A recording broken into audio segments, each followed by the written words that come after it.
Got it. All right. So this is our first podcast. We're going to jump into it without much training, but we're just going to let it happen, let it ride. We've always done our own stunts, and there's no stopping us now. Mm-hmm. Yeah. I once saw a guy jump out of a car. Never done it myself, but I thought I could do that. I was driving that car. It was actually a blue Caravan. So this is who we are. My name's Jose Saldana. I'm your basic average guy, expert in nothing at all. And so the opinions that I give here today or in the future on any one of these podcasts are my own. They don't reflect my job, my employer, my occupation, my wife, my child, my church, my pastor, my race, my sex. They don't reflect anybody but my own opinions, and they might change week to week. So don't be offended by them. And my name is Seth Ortiz. I'm also not an expert in anything, and I'm just your regular above average guy. I will come across, though, as very arrogant and like I know what I'm talking about. But again, they don't reflect the opinions of anybody I'm associated or affiliated with. They are my own. So just take whatever I say with a grain of salt, if not a pound of salt. So anyways, let's get started. What do we have? All right. So our first topic of the day. There's recently been an article come out that's been brought to your attention, and later on to my attention, but it struck a nerve with you. It kind of tickled your funny bone a little bit, maybe something you thought about. Yeah. And while we're dealing with this coronavirus pandemic, and as the government has advised, we don't want concerts. We don't want large groups. We don't want football crowds and basketball crowds and March Madness and everything shut down. And please, it's for your own health and it's for your own safety. You need to go home. You need to not be in large crowds. And the government has taken this stand for our safety and to slow down the spreading of this virus. And in doing so, churches have also been required or recommended to not be gathering. And so this article deals with one pastor who kind of stood in defiance against those things. Go ahead and read us a little bit about that. All right. So this is I guess a joint article by some different, I don't know the correct terms, but some authors of different colleges of academia, I guess you would say. And so they wrote a open letter. It's in the Washington Post regarding Pastor Tony Spell. He's out of Baton Rouge, Louisiana, of the Life Tabernacle Church. Fantastic singer. And so he's a great singer, great preacher. And he decided that when the government and everyone started saying you have to close your churches, he was not going to shut down his services. He was going to continue having church. The article was written on March 24th. I believe some of the shutdowns started coming just a few days before that. And now we're on the 6th. And I believe even just this past weekend, he was arrested and charged with some misdemeanors. And as of Palm Sunday, yesterday, from when we're recording this, he had 1,200 people at his church. So he's still having services. So the recommended was 10 people or less. Yeah. And then it was, you know what, that's too much unless you're essential, stay home. Yeah. And he's going with 1,200. Yeah. And initially it was 250, which he was still like 4 times more than that. Then I think he averages about 1,000 to 1,200 in his attendance. And then it was like 50. And then it was 10. And he's, from what I understand, they've taken precautions and used all the safety guidelines of 6 feet and social distancing, all that stuff. But anyways, so what I guess bothered me is right when this thing really popped off, these articles don't happen overnight, right? So I get a link about an article that was written about with these 4 people who contribute to this article. And here's the title, The Theology. So right away they're going for the belief of Pastor Spell, the theology that has motivated one pastor to keep holding in-person services, and then the subtitle, and why it's time to reverse course. So they're trying to put they're trying to explain why this is, they should reverse the course, or why he should not do this or go the other direction of what he's doing. In the midst of this, for full disclosure, Jose and I both go to the same church, and we're part of the same ministry there. We had meetings at our church whether or not we were going to continue having services and what capacity, what we're going to do. So it was kind of like fresh on my mind. I'm thinking about it. I'm contemplating. I'm praying for my pastor, praying for what we're going to do. And his letter comes out. Basically, it's like an open, I don't want to say rebuke, but it's an open contention with what Spell was doing and the approach to take. And they attribute it to his more to his cultural beliefs of the Pentecostal apostolic movement, as opposed to like his God-given anointing. Like I believe in a sense they're discrediting whatever he got from God, whatever he felt in prayer, whatever he felt in his spirit. That didn't matter, is because there was precedence with, and they reference a church that was in Mexico, and I believe in the early 1900s, that kind of dealt with a pandemic or an epidemic really in their local area. And they went against the government and petitioned for it, and it took 7 years, but they were allowed to continue having churches. And we don't have 7 years. I guess that's the way I feel. So I feel like a lot of churches did close their doors, ours included. We minimized our attendance, and we're just doing online streaming. But I believe somebody had to be the one that stepped out and said, you know what, we're going to keep our doors open. And he's not the only one. I think the reason we paid a lot of attention to him because we have the same beliefs. I don't know if he's UPC, but part of the same belief of oneness Pentecostals across the country. And there's other churches that aren't necessarily oneness Pentecostals, but I still commend them for doing what they're doing, and they're big churches. I think maybe a smaller local church won't have the same effect, but he's getting national attention. Yeah. I mean, national attention from just keeping his doors open and continuing having church. It seems odd to call it a response because of the culture of the church that he's in, when most churches have all shut down or gone to online exclusively. He would be an outlier. Like if it was a cultural response for the churches, all of the churches would be responding the exact same way. Right. Or we're all doing this. We're standing in unison, one mind, one accord. We're all keeping our doors open. Yeah. So it can't be a cultural response. Right. It has to be something from him. And as you said, somebody had to be the one to do it. So for so many years, I'm glad I didn't say it. That, man, I'm ready to go to jail. Because as soon as this popped off and the suggestion, hey, we suggest you stay home, everybody's like, yeah, we'll go home. We'll shut it down. Yeah. I don't want to go to jail. They would have called my bluff real quick. That's about the last thing I want to do. You're going to go to jail for the gospel? No, probably not. Yeah. Here's a paragraph I want to read from the article that kind of really the belief they're attacking here. It says, Spell's stance, and this is directly from the Washington Post, Spell's stance reflects elements of a longer history of the oneness Pentecostal tradition within which his church fits. This faith tradition champions the beliefs and practices of the early church.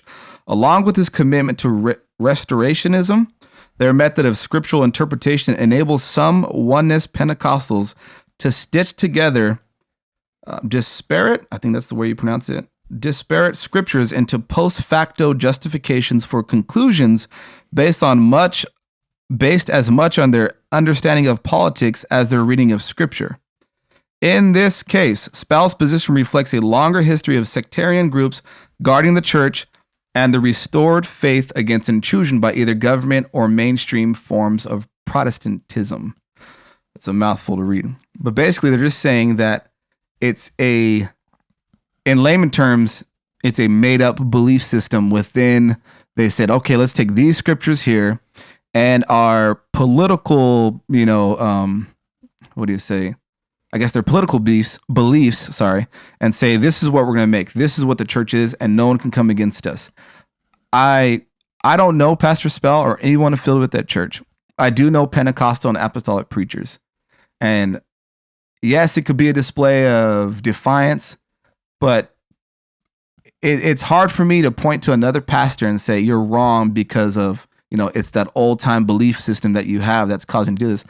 Who knows what he felt in prayer? our pastor didn't make our decision lightly, and you can still he's kind of struggling with it, as I'm sure many pastors are. But they're looking at it, the authors of this article, from a academic view. Right. You know what I mean? Right. Rather than maybe God made him to be the one in this situation, you know? And I know there's other preachers and authorities within the UPC that have made some statements. They haven't named him outright, but it makes sense. But those people have the right to do that. A collection of professors across the country, I think, is a little bit premature to come out right then. Maybe now they could release this, maybe, or they should at least do a follow up and kind of go with the story more. But to simply say, "Oh, it's time for him to change course on here," 2 weeks ago. Yeah. I don't know. Going back to one, somebody has to do it. Esther was the one. Yeah. John the Baptist was the one. Right. Jesus was the one. Oh, come on now. But I mean, it's a history of ones. Nobody makes history or gets their name mentioned by being one of the millions that did not. It's somebody that stood up. I mean, we always quote people, give me liberty or give me death. It was one. I'd rather die on my feet than live on my knees. We can always attribute this back to one person that stood, that resisted. And you never know what the outcome would be. And the decisions that the Supreme Court or the governor could make is going to be something that's going to affect everybody. It's going to reflect and affect churches all across the entire nation. And maybe grant other people boldness to say, you know what, maybe I laid down a little bit too quickly. I'm not saying that every church that closed and went online is laying down, but it could be for any other reasons, what other social issues that we may face coming in the next few years. I don't think this is the end of major decisions that churches are going to have to make. I think the social issues are going to be pushed a little bit more, and there's always got to be somebody that's going to stand against those things. And maybe this will empower or inspire other churches to just hold out a little bit longer in those stances. Yeah. And I hear a lot of people saying, "Oh, the church should abide by the laws of the land." And I haven't done an in-depth study, so I'm sure there's someone out there who could correct me if someone hears this from our millions of viewers. But that's kind of in line with being peaceful with your community. It's about being wise and not causing disruptions. Excuse me. You shouldn't be speeding down the freeway. You shouldn't be doing things recklessly. And people have compared, what he's doing to like stepping out in traffic or, waving a gun around in a sense. Excuse me. But I don't think that's it. And there's really no spiritual movement behind driving fast. There's no inner desire or something that's driving you to, I don't know, egg someone's house or something like that. He's not causing a ruckus in the community. He's leaving his doors open for his community. And I think it's almost the opposite. And who knows? I think we just need to watch it, pay attention to it. It's really not over. He's still having church. And I'm just looking forward to see what happens next. And you know what? I do think, we can try and see if we can get one of these guys, to either call in or maybe release a statement. Let's go to the phones right now. We can reach out to one of them. Go ahead, caller. Oh, hey. No. But yeah, anyways, I think that's our thoughts on that. I would like if anyone who knows any of the authors there, maybe you can reach out to them and, we don't really have an email or anything set up, but you can just, contact us. Maybe in the description of our YouTube, we'll kind of leave our emails and contact information. And if you want to defend this statement, please do. We'd like to hear from your side. And I do know these people are Christians, so it's not like they're not anti doctrine or not anti-message. They're just anti the approach and the decision that he's made. So saying that maybe it's a better way. So let us know. Is it time to reverse course or put a reverse on the curse? Put a reverse on the curse. That'll preach. Okay, so going back to the coronavirus. I mean, it's affecting the entire world. I believe it's changing the way, not just the way that we wake up in the morning and think about life, but it's changing society as a whole, the way we operate. I know even just not being able to shake somebody's hands or give high five, I thought that would be the weirdest thing for me. For the first week, I was like super offended when I go out to shake somebody's hand and they would look at me like my child looks at me, which was like this. And try to, shake my hand with their foot or something like that. And I was, wow, this is really weird. I thought I couldn't get used to it, but now I kind of like it. I don't think when this is all over, I'll go back to shaking hands. Sorry, I don't do that anymore. I gave that up. I gave that up in March, and I'm not picking it up again. Yeah, I laid it down. I laid shaking hands down at the altar. I won't go back. I can't go back. And if you do, you're a transgressor, I guess, by that definition. But even the president has said that he never liked shaking hands, and he said so himself. Maybe it's a good thing we don't shake hands. Whatever. And there's all the doctors and stuff say that viruses, the spread of any virus, colds, flus, would probably drop like by half. At least that's what he's quoted as saying. The president has quoted them saying, if we just stopped shaking hands or had less physical contact and actually kept a certain, social distancing to a certain degree within our everyday life, even after this pandemic's over or whatever it is. So I don't know, but I think I will. I kind of like it. Just a head nod. There you are. There you are. I don't know.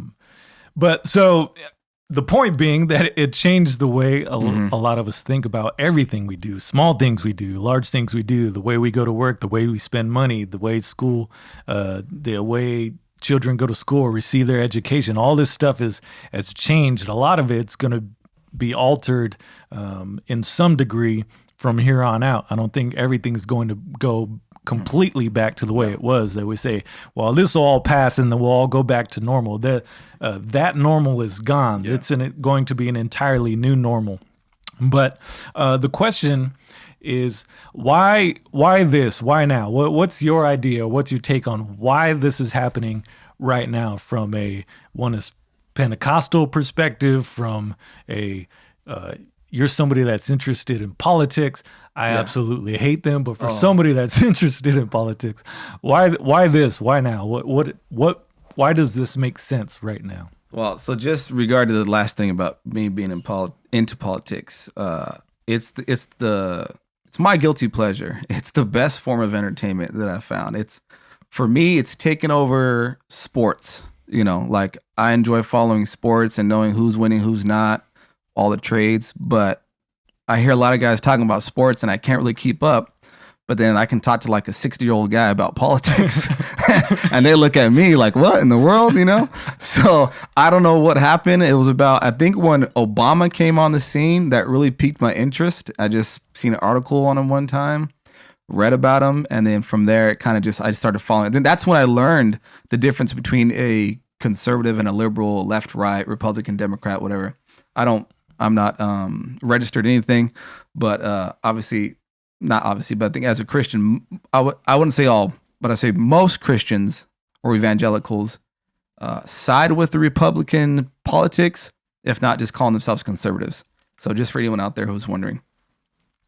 But so my view of what's happening, I'll say this right off the bat. I don't think this is the end. I think this is like the precursor or the setup, like if you're reading a story or something like that, this is kind of like the catalyst that kind of changes things. Like, oh, this is what's gonna happen. This is the thing, right? This is like where the story starts to turn and you realize why they're even here. The rising action, the first part of the act. Now, in the history of time, this isn't the first thing, but I think right now on the last act of humanity, whatever it is, this is a precursor. They're setting things up. We're gonna get comfortable with seeing military personnel like in everyday life. We'll be comfortable with them in hospitals, in grocery stores, possibly in our streets. And I talked to you about this already, but I believe it was 9-10 years ago is when the swine flu was on its rise. And that's the same year, I think it was 2009 is when the iPhone first came out, right? First like smartphone. Right. And so that was kind of just to give us a scare. And then at the same time, introduce technology to where they said, okay, everyone go home, yet we're still connected. I was actually looking at some things today. When Obama was in office, he had a saying called lead from behind, which is like is the word paradox or it oxymoron, I guess you could say, lead from behind. And then now it's social distancing, which kind of doesn't make sense. Right. You can't be social unless you're, it's close together. And then now they're using a hashtag alone. It's like go ahead and back up. Yeah. Put my foot back and punch. And now they're using hashtag alone together, right? So it's all these things they're trying to. Yes, we're all separated, but no matter what, we're still connected. Right. So, I've been in group text more than ever I have been before. I taught a Bible study on Zoom, and I probably had more people in my Bible study than I ever had. Probably like the biggest crowd I've ever taught or preached in front of was looking at my phone. So everything's in place for this, and I think this is just the next step. So now I heard someone say, everyone go inside so we can, everyone's inside, right? Everyone's indoors, locked into the house. You're right. And now there's tanks rolling into certain cities. There's National Guard being put into place, different places. So I think it has to do with the entire story of what God has planned for all of creation. But I think I don't know, but there may be a period of time where we kind of like, all right, good. And the next time it's really on next time. Like, all right, well, we already have this here, there. They already have things set up in place. So that's just the way I feel about it. If that came across, if that makes sense. When I went to Israel, just 6 years ago, 6 years ago. You see military on every corner from when they're 18 or graduate high school. Yeah. They have a mandatory, I believe it's 3 years of military service. So anywhere you go, McDonald's around the corner, the pizza shop, wherever it is, there's military presence everywhere, and they're used to it. But for us, as foreigners coming in, it gives you a little bit of a scare. It's like, wow, this is weird. I'm not used to seeing this. But they're got big old assault rifles just hanging off, and you can come up and take selfies with them, and it's completely normal, and they're everywhere. And our tour guide, he was very insightful, and he was talking about he said, in the United States, you have a lot of traffic, especially where you're from in California. In California, you have a lot of traffic, and you'll see people working on the highways all the time, going up 99 and the 5. There's always road work being done. And he said, for you guys, it's for traffic to deal with commuters and people going back and forth because you're so crowded and populated.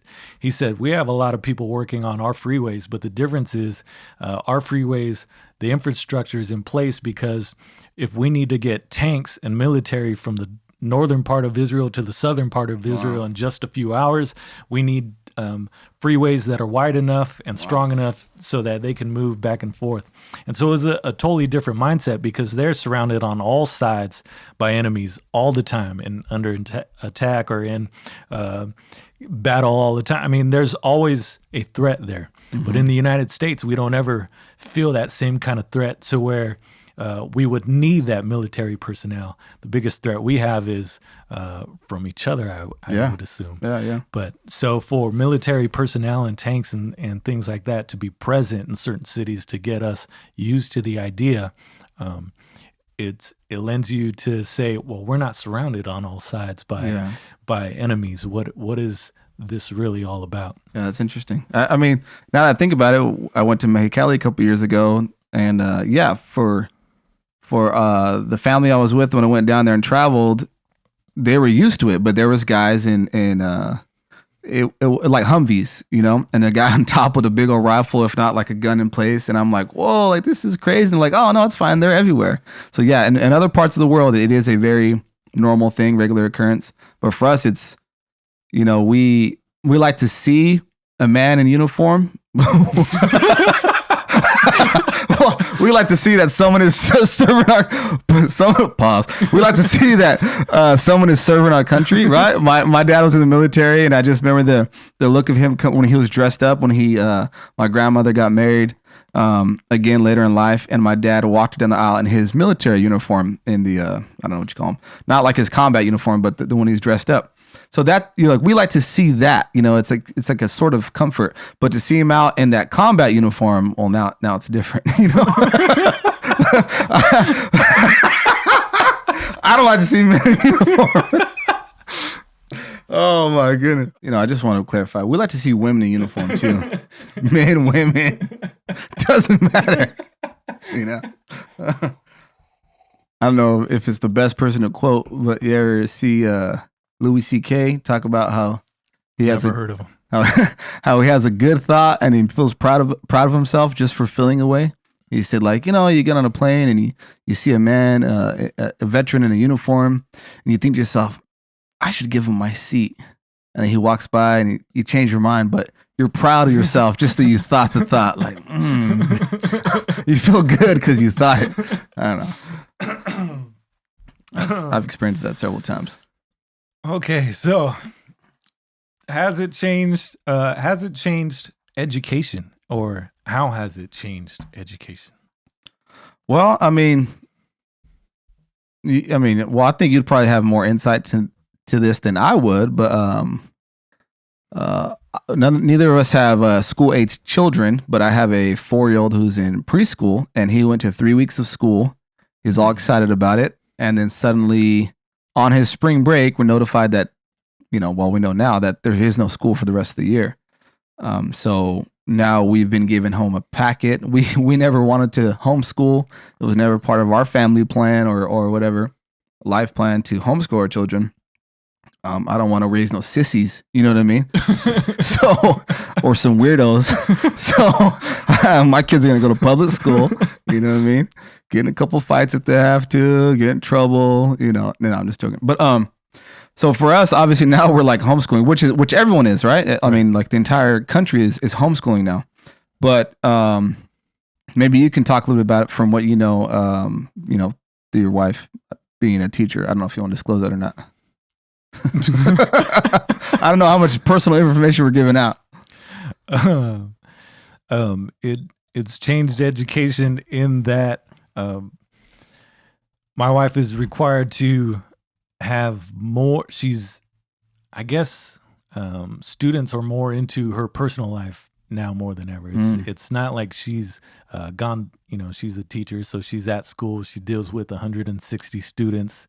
And they come into her classroom and she lets them know what she wants them to know, whatever's up on her board and how her classroom is decorated. And then she has them for 40 minutes and they're gone. And maybe just dealing with parents more than anything through emails and phone calls. Mm-hmm. But now they have access to her in our home. So she's home, but they have Zoom meetings, and so she's either in the kitchen or the living room, and they can see my baby in the background, and they're at their home on their phones, and so like you're talking about social distancing, like everybody's in their separate home, but it's an invasion of privacy, really. You want to send your kids out to receive their education and feel safe at school and learn and get away and learn and become independent. But now they're all at home, and it's a weird thing in that it feels like there's 160 people inside my home every day because they're there with her, and she has to have office hours. And but the way that I believe that's just like a personal thing. But the way that I believe it's changed education is now we know, or the government knows, and everybody knows that if we need to, we can pull this off. Like it's a test run. We can send people home. We can send people to school. Right. Believe you mentioned this before, that say 10 years ago, this would not have been possible at all to do. You couldn't send kids home and still receive their education. Or have contact with their teacher. If they needed contact with their teacher, it would have been in a classroom. But now it's you have access to them all the time. And but it wouldn't have been possible 10 years ago for even colleges to go completely online. You can receive your education that way. High schools and middle schools, and everybody's at home receiving their education, but they're in a place where in order for them to come back, they may need vaccines. They may need stricter security and things, and all those things can be implemented while everybody's at home. And if they ever had to do it again for something more severe than this, we know that it can be done. Dr. Fauci, who's the Donald Trump's one of his main advisors on this whole thing, he just, I think it was yesterday or today, said that this thing probably won't be over, and we probably won't get back to any type of anything similar to our normal routine like we had before this whole thing without a vaccination. So even, I know you don't necessarily listen to all the stuff I do. So for you to say that they're probably not going to that just indicates they're kind of already one step ahead of us. This is, they're not going to let us back into society without some type of guidelines. I think Governor Newsom wants like almost all of California tested for the COVID-19, which means they have our DNA, have our blood type. That's just I know it's kind of getting a little far out there, but they're gonna make us jump through some hoops before we can get back into like our normal routine. But then all these things will be set in place for next time. It's just a snap of the finger. Hey guys, shelter in place again. You remember the routine? Boom, back. Right? They're training us. They're teaching us. We're like lab rats. We're gonna hit that wall a few times in the ceiling, and eventually we'll stop. Hitting it. As a society, there will people. There already are people who are kind of like, no, we're not gonna do this. But as a whole, we're gonna learn. Okay, this is okay now, and this is better. So the whole thing about the world, their response is that they felt the reaction was too late from Donald Trump and our administration. But now the next time something like this happens, and I think even Fauci even said too, this will never happen again because we'll have all the systems in place for it. So as soon as someone has diarrhea in China, boom, the whole country is locked down. Everyone shelter in place, the drill, and everyone gets goes home. Kids get their tablets. They already probably have it. It's everything's already in order. There's hospitals built in all these empty arenas around the country, so we have the extra room and beds and all that stuff. And it had to be this. I was thinking about this the other day. There's whatever's going on in China, right? They're killing by the thousands, 10,000s of their own people for rising up against the government, not really falling in line. Their kind of population control. They're preferring men over women and trying to limit things down, and men in uniform and and so whatever's going on over there, there's people dying in China by the thousands. But guess what? That's not my problem. And so out of sight, out of mind, I don't think about it. And you got refugees coming from Syria and Turkey and in their own governments, and people battling and fighting each other, and again, people dying by the thousands and thousands, and we don't hear much about it. It's not in the news. And guess what? Again, it's not my problem. Yeah. And then you got the Dennis Rodman's homeboy in Korea, and he's wiping out people, even his own family, anybody that looks at him wrong. And it's not my problem. But now you have a global pandemic where something started in China, but it's not just a Chinese problem or Italy's problem or Portugal's problem, Africa. This thing's gone everywhere, all over the world. And now it's our problem. We're a global community now. It's affecting me. So now it had to be this.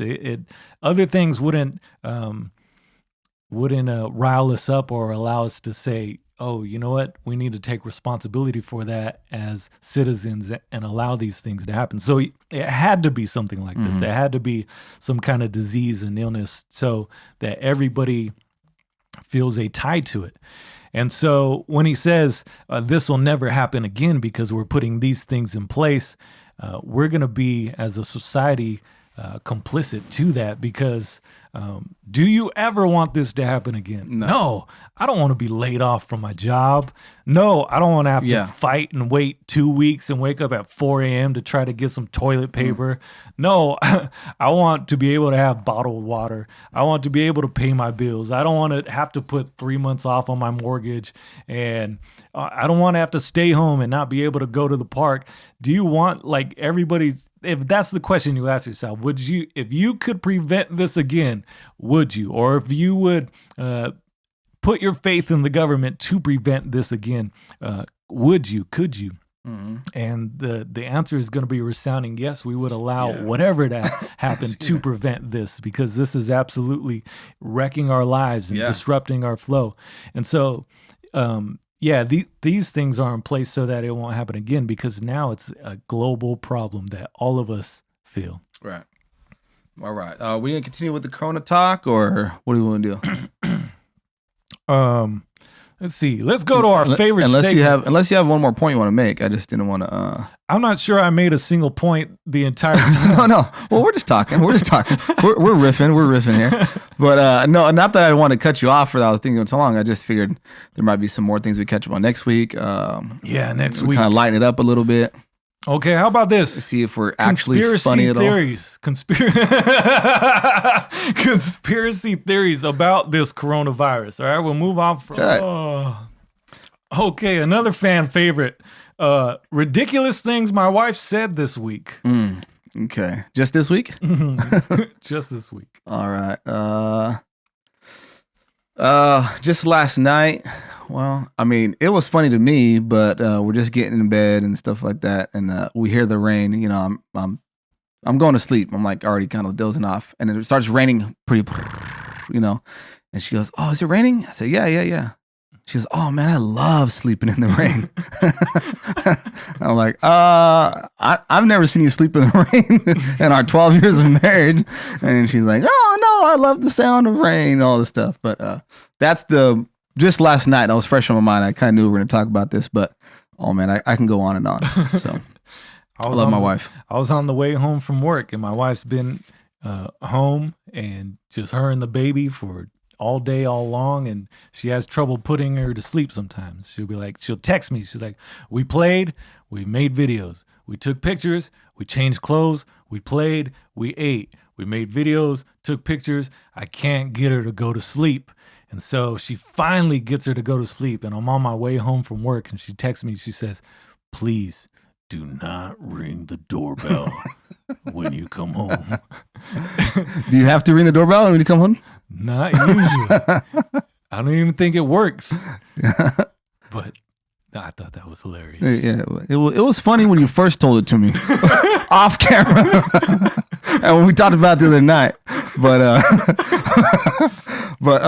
I think because your wife was there, we got to see the reaction. But I think even my story too was probably funnier when I thought about it. But so when every day I call my wife before I come home from work, when I leave the work, because she's home with the kids, so she can't really, she can't be out all the time doing different things. She'll go to the store, but I'll call just like, "Hey, you need something?"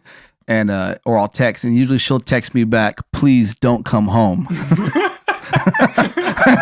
And I'll say, Jay, and so I'll be ringing the doorbell and stuff, and she lets me in. All right, what else we got? Oh, another fan favorite. Will it preach? Will it preach?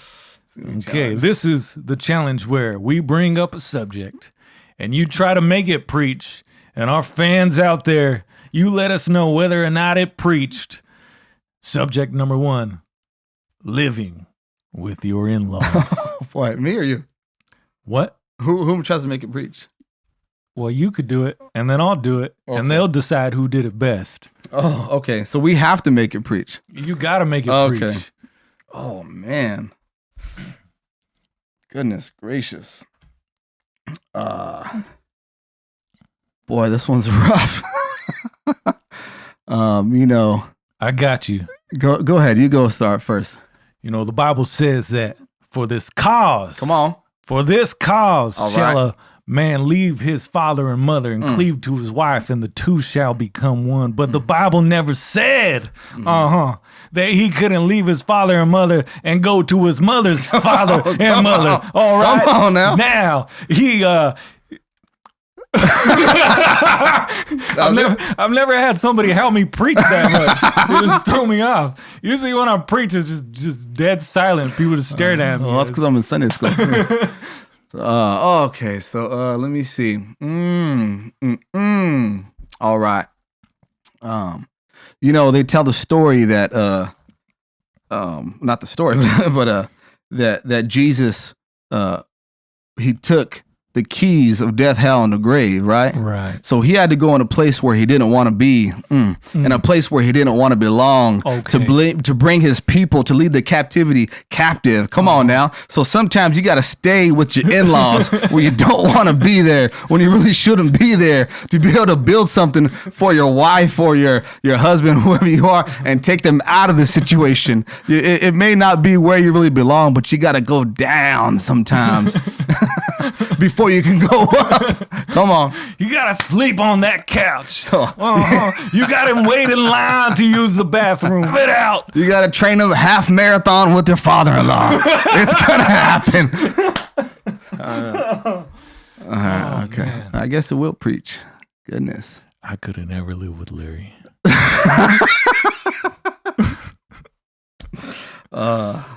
I do want to say, though, I just lost my father-in-laws, and makes me, to all in-laws out there, we say this jokingly, we love you, we appreciate you, and that's not to make anybody feel sympathetic for me, but I don't want to give the impression that we don't love at least that I did. But I guess if you had to, you had to, but still, I don't think it'll preach. No, I don't think so. I ain't gonna run the aisles on that. Nah. Brother Mayo might, but I won't. Yeah.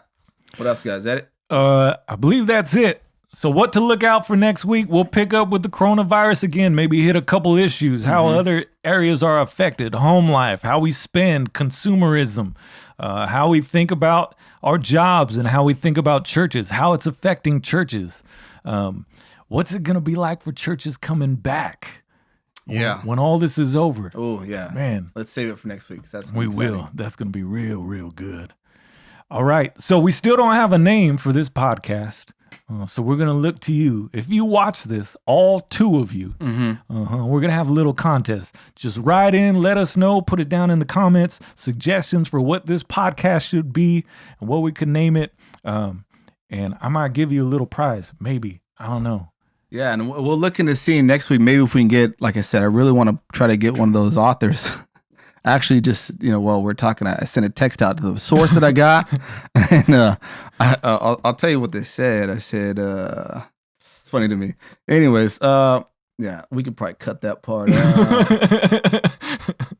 So, by the way, I'm blowing up on YouTube right now.